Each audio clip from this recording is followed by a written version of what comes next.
O Ibn Adam, O son of Adam, O human being, you are but days, ayyam. One day passes by and another. And every day a day passes by, a part of you is lost, a part of you is gone. Because that's what you are. You are made up of days. Until all your days are gone and you are finished.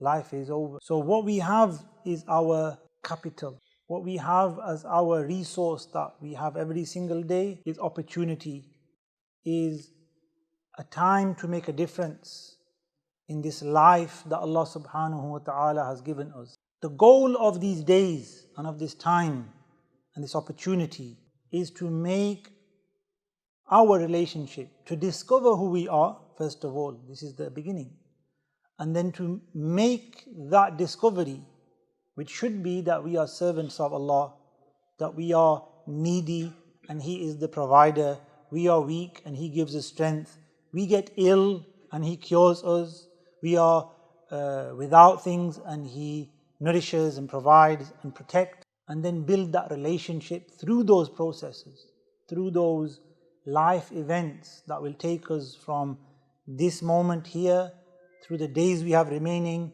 into the barzakh, into the grave. That's the capital we have, that's our resource, that's what we get to use, that's the opportunity that Allah subhanahu wa ta'ala has given us. In order to make the most of this opportunity, we have to discover and apply that method of getting closer to Allah subhanahu wa ta'ala. And previously I mentioned the saying of Imam Abu al-Abbas al-Mursi about 4 situations you will always find yourself in. If you're in difficulty, then have sabr. If you're in luxury or ease, then have shukr. If you are in disobedience, then make tawbah. And if you're in obedience, then again thank Allah subhanahu wa ta'ala and look and follow the following commands. The scholars and Islam itself has given us inner and outer actions and inner and outer responsibility. The outer actions are what we are supposed to do, such as prayer and fasting and obeying our parents and helping others. And the outward bad actions which we should avoid are things like lying and backbiting, harming others, cheating, and these kind of things. And we also have an inner dimension. There are inner acts of the heart, spiritual acts that we have to do, such as be grateful to Allah subhanahu wa ta'ala, such as show patience as we mentioned before, but also to detach ourselves from this world. Lust for this world, desire for this dunya is a disease of the heart. We need to get it out of our heart. We need to have tawakkul. We need to have trust upon Allah subhanahu wa ta'ala. This is a requirement of our faith, of Islam.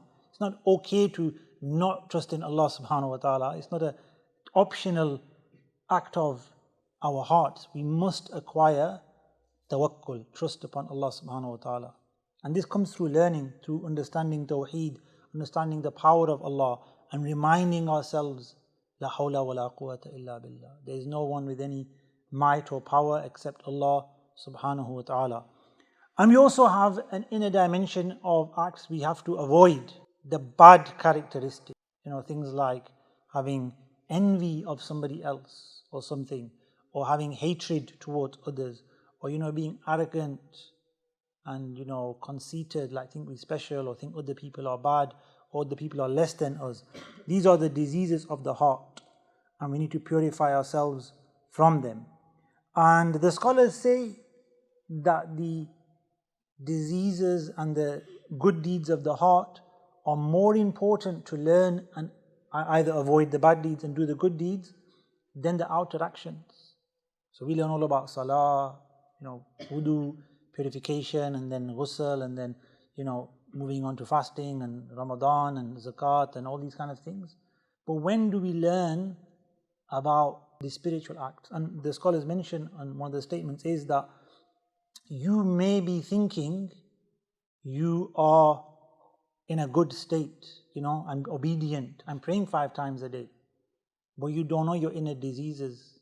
And Imam Abu Hasan al-Shadili, rahimahullah ta'ala, he said, those who do not delve into this science of spirituality, they will die and leave this world while on major sins. And a great scholar called Ibn Allan as-Siddiqi, rahimahullah ta'ala, he commented on this statement of Imam Abul Hasan al-Shadili, rahimahumullah ta'ala, and he said, this is true, because which one of us prays salah and isn't amazed by our prayer? Oh, I did it good today. Which one of us fasts but doesn't get, excited about his fast?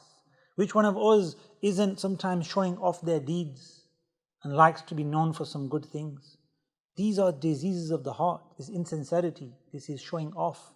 This is a lack of proper worship. And then to die with that disease, sin, is a major sin.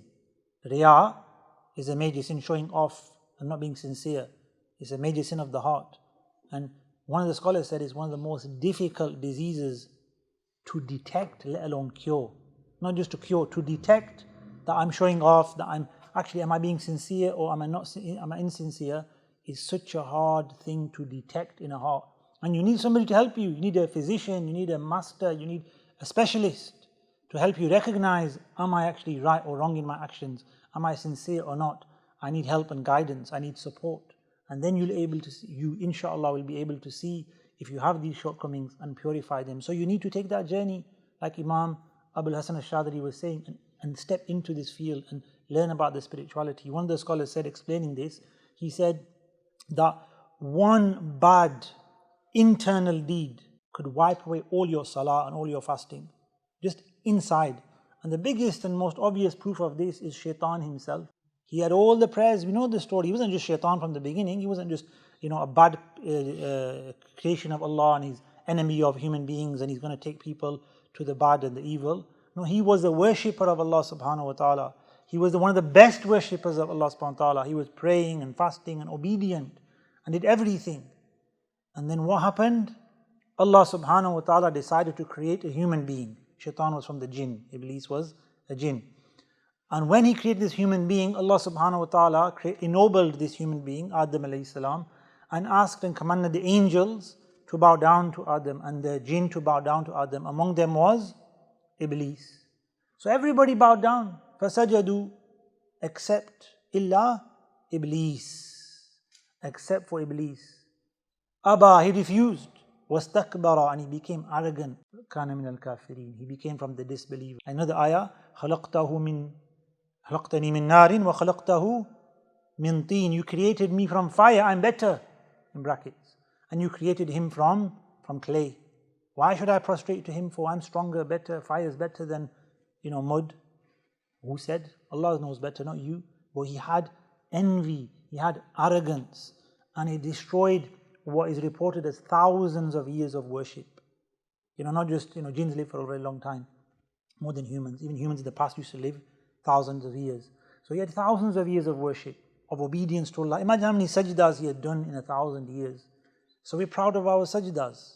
There's millions of people doing more sajda than us and read more Quran than us. So it's not the amount of deeds we're going to leave this world with. It's the spiritual state that we can attain and get our hearts to reach. It's the quality, as they say, not the quantity. The quality doesn't come by amassing things. It comes by mastering things, right? You can draw 10 pictures, but they don't look very good. You can draw 50, but one beautiful picture, one beautiful act can outdo thousands of ordinary acts.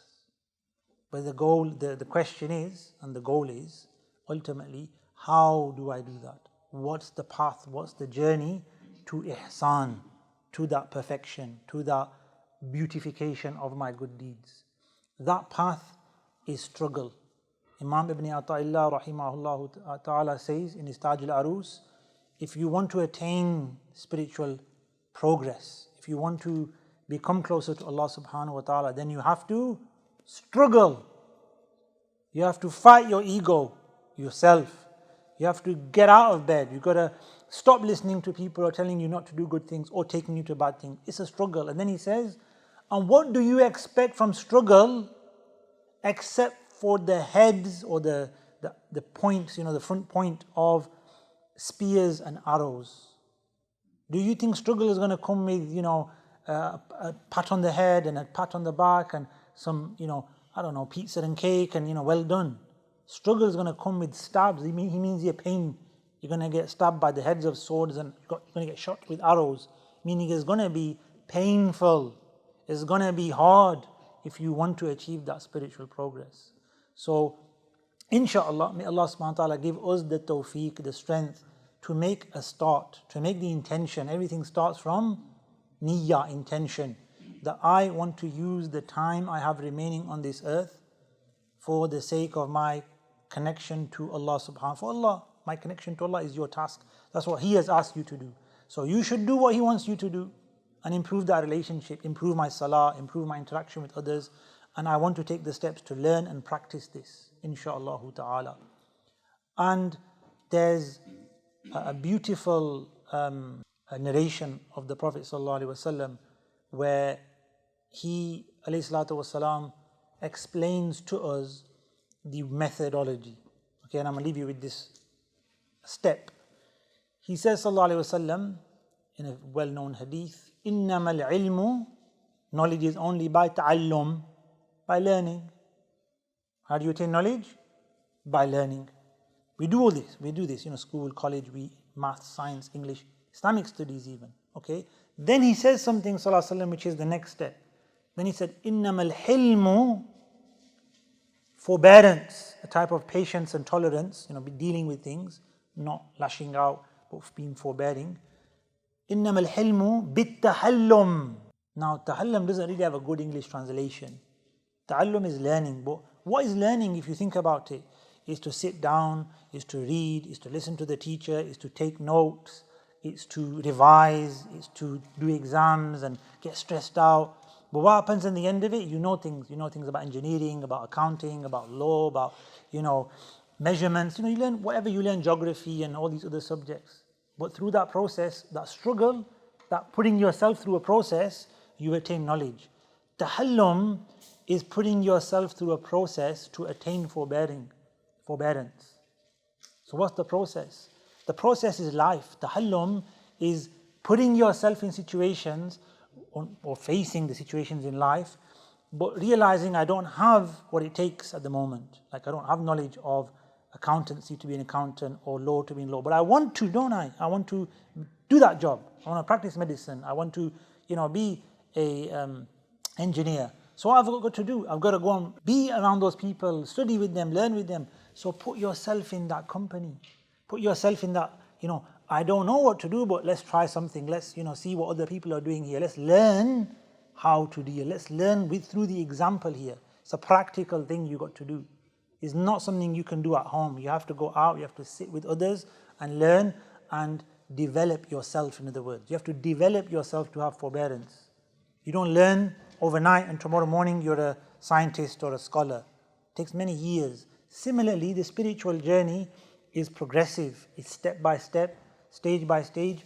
And this is the thing. Every day we hope the dhikr takes us, even, like we talk about mini steps. Let's just talk about millimeters.